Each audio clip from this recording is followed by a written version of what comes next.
Welcome to Mystic English, where every story teaches you not just English, but also something your heart needs to hear. Have you ever looked at your goals and thought, I know I'm smart, I know I can do it, but why can't I move? You have ideas, you have ambition. You've read the books, watched the videos, and written the to-do lists, but still, something feels stuck, something feels off. This story is for you, the one who knows they're meant for something more, but can't figure out why success still feels far away. Because sometimes, it's not about how hard you work, it's about what you're working toward. Alex was always told he was different. Not the loudest in the room, not the most confident, but there was a sharpness to him. Teachers noticed, friends noticed, even strangers noticed. But lately, that sharpness felt dull. He didn't feel like the gifted kid anymore. He just felt tired, scattered, quietly panicking but smiling anyway. He spent his days bouncing between how to be more productive videos and how to stop overthinking podcasts. He'd wake up early, drink water, stretch, write affirmations, but nothing changed. His life was full of routines, but empty of momentum. Then one night, while scrolling through videos past midnight, one sentence stopped him cold. What are you doing that 99% of people are not willing to do? And just like that, Alex froze. Because the answer was nothing. He was doing exactly what everyone else was doing. Same methods, same shortcuts, same advice, recycled and reshared 1,000 times. He wasn't ahead, he was blending in. And something inside him whispered, you don't get ahead by following the crowd. You get ahead by doing what others won't. That night, Alex couldn't sleep. He lay there in the dark, staring at the ceiling, replaying that one question again and again. What am I doing that 99% of people aren't willing to do?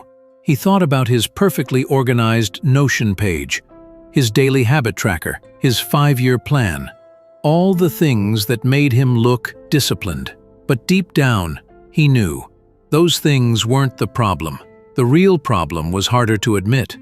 He was avoiding the things that truly mattered, the scary things, the uncertain things, the things with no guarantees of success. He was doing what was safe, what was smart, what was popular, but not what was bold. Not what was his. Alex remembered an idea he once had. A strange business model. A story he wanted to write. A design for an app that could have helped thousands of people. But each time he thought about it, he told himself the same lie. I'm not ready yet. And that was the trap. He kept preparing, researching, planning, but never starting. Because starting meant risking failure. And the truth is, most people don't fail because they're lazy. They fail because they're afraid. Afraid to look stupid. Afraid to waste time. Afraid they'll give their heart to something and still fall short. Alex was no different. But now, lying there in bed, something shifted. It was small, quiet, but real. It wasn't motivation. It wasn't inspiration. It was clarity. He didn't need another routine. He didn't need another app. He needed to do one thing, the thing 99% of people won't do. He needed to start, even if it wasn't perfect. Because waiting to feel ready was just another form of hiding. The next morning, Alex didn't touch his usual checklist. No cold shower. No podcast. No journaling about productivity.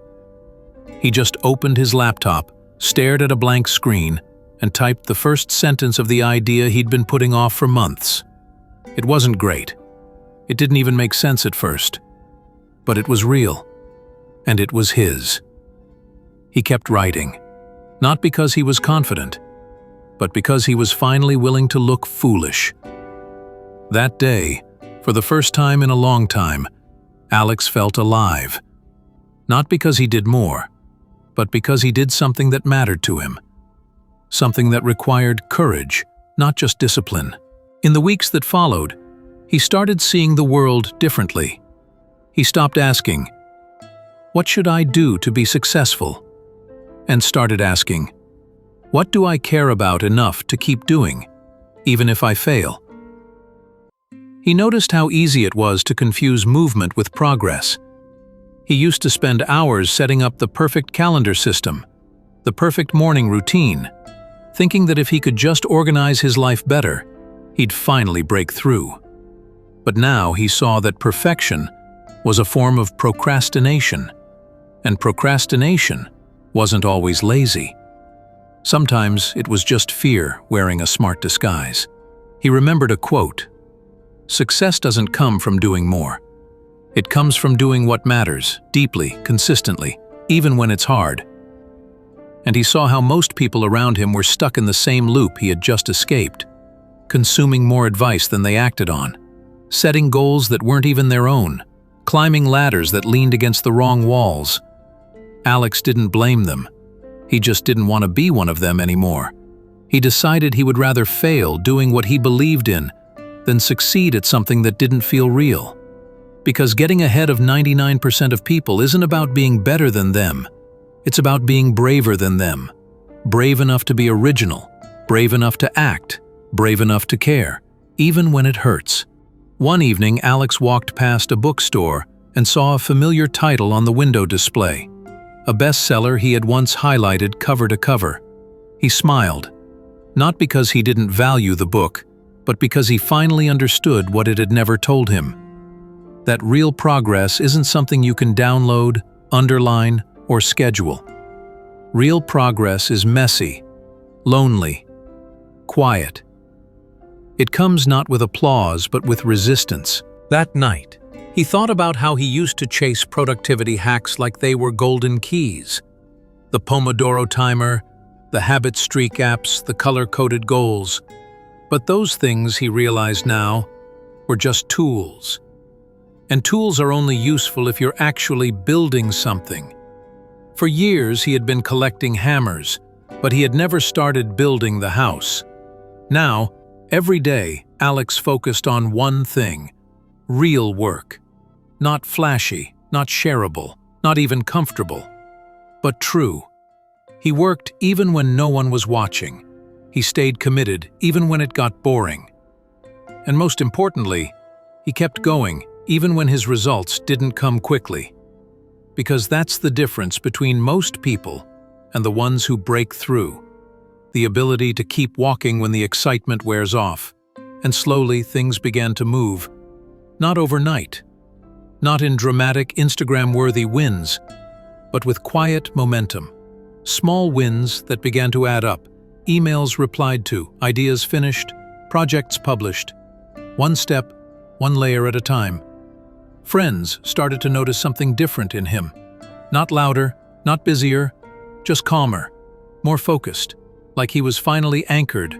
And maybe that's what it means to get ahead of 99% of people, not by sprinting, not by outworking them, but by learning how to be steady when others panic, committed when others quit, and honest with yourself when the world tries to distract you. Alex didn't become perfect. He still had lazy days. He still doubted himself. But now, he had direction. And that changed everything. Because while most people are waiting to feel ready, waiting for permission, waiting for perfect conditions, he was already moving. And by the time they start, he'll be far ahead. Not because he's smarter, but because he finally learned the truth. You don't need more time. You just need to stop wasting the time you already have. If this story made something inside you pause, if it helped you see your habits, your time, or your fears a little more clearly, then don't keep it to yourself. Like this video, share it with someone who might be stuck just like you were. And subscribe to Mystic English, not just to learn English, but to learn the kind of lessons that textbooks forget to teach. In the comments, write, "I'm done waiting. I'm ready to move." Because maybe, just maybe, that comment is the first step toward the life you were meant to live. Thank you for watching. We'll meet you in the next story. Until then, Take one step forward, even if it's small. That's how you get ahead of 99% of people.